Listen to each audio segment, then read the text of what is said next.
to someone, as you do all the time these days, at the front end of their entrepreneurial experience, what would be the 2 or 3 things that emerge from your experience with Merrill that you feel like is instructive? Well, a couple of things. One is that the founders need to be honored. I mean, Randy came over from Utah to Vermont. That was a shell shock. He only stayed there 5 or 6 months. Actually, I've never met Randy Merrill. And so he departed. And John Schweitzer, really fantastic guy, and Clark Mattis, a guy that I'd worked with in the ski industry, had laid it all out on the line. And it was, for every young brand, there's a precarious moment where you are going to take the next step into the unknown. And Clark and John were fully committed. They didn't have any more resources. So they brought in an outside investor, I would say, who proved to be kind of judgmental, and he didn't like what he was seeing. So that's when he contacted me, and I stepped into this little hornet's nest, and I probably didn't make it better. But in retrospect, you take the creative genius and you let them do what they do, and put in above them finance people.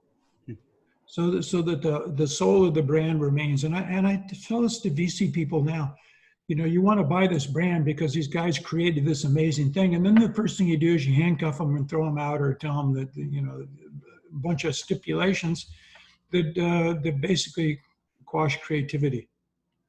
So, I know that this whole experience for the founders of Merrill was traumatic. I mean, Randy went back to Utah. Clark stayed on through the sale of the brand, and the new buyers, after we sold to Brown Brothers, Harriman, and GE Capital, a couple of sharp pencils, I can tell you that.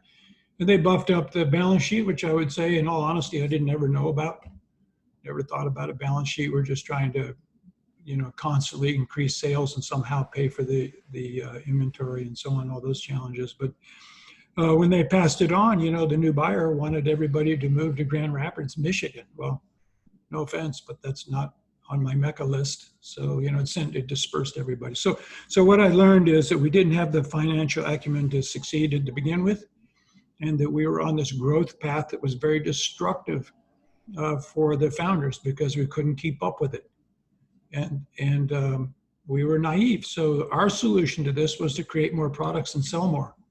And the more we sold, the less we could afford. And, and it led to premature sale of the company. But remember, Michael, this is a long time ago. This is before the VC community was what it is today, So, but still, what I learned is, if you're a brand founder, stick to the guns, find benign money. Don't, the best partner is one you can pay off.